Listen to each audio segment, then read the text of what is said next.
1 Samuel capítulo 19. E falou Saul a Jonatas, seu filho, e a todos os seus servos, para que matassem Davi, porque Jonatas, filho de Saul, estava muito afeiçoado a Davi.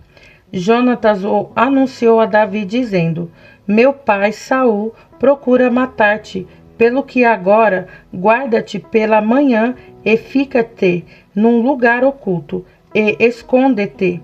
E sairei eu e estarei à mão de meu pai no campo em que estiveres, e eu falarei de ti a meu pai, e verei o que houver e te anunciarei. Então Jonatas falou bem de Davi a Saul seu pai e disse-lhe: Não peque o rei contra seu servo Davi, porque ele não pecou contra ti, e porque os seus feitos te são muito bons, porque pôs a sua alma na mão e feriu aos filisteus, e fez o Senhor um grande livramento a todo Israel. Tu mesmo ouviste e te alegraste, porque, pois, pecarias contra sangue inocente, matando Davi sem causa. E Saul deu ouvidos à voz de Jonatas e jurou Saul: Vive o Senhor, que não morrerá. E Jonatas chamou a Davi e contou-lhe todas essas palavras. E Jonatas levou Davi a Saul, e esteve perante ele como dantes. E tornou a haver guerra, e saiu Davi e pelejou contra os filisteus, e feriu-os de grande ferida, e fugiram diante dele.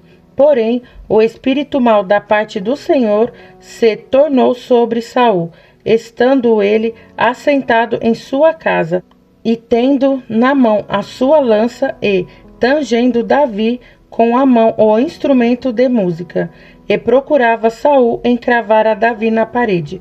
Porém, ele se desviou de diante de Saul, o qual feriu com a lança a parede. Então fugiu Davi e escapou naquela mesma noite. Porém, Saul mandou mensageiros à casa de Davi, que guardassem e o matassem pela manhã. Do que Mical, sua mulher, avisou a Davi, dizendo: Se não salvares a tua vida esta noite, amanhã te matarão. Então Mical desceu a Davi por uma janela, e ele se foi e fugiu e escapou.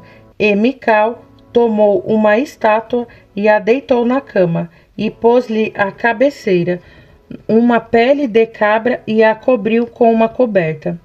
E mandando Saul mensageiros que trouxessem a Davi, ela disse: Está doente. Então Saul mandou mensageiros que vissem Davi, dizendo: Traze-mo mesmo na cama, para que o mate. Vindo, pois, os mensageiros, eis que estava a estátua na cama, e a pele de cabra à sua cabeceira. Então disse Saul a Mical: Por que assim me enganaste, e deixaste ir e escapar o meu inimigo?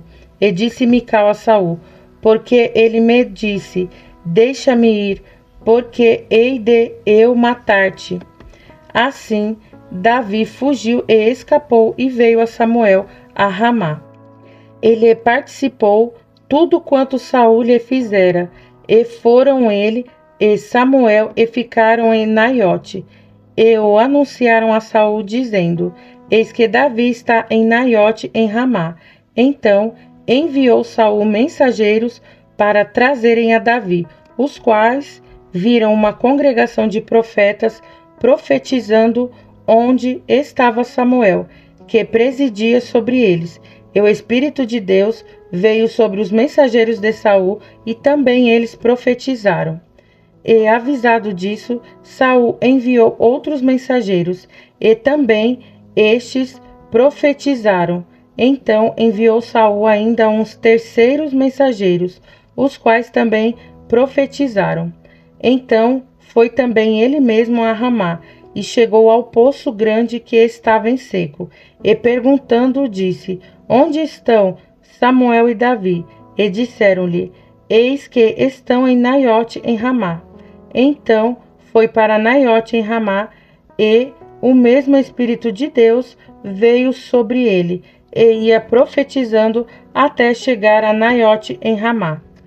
E ele também despiu as suas vestes, e ele também profetizou diante de Samuel, e esteve nu por terra todo aquele dia e toda aquela noite.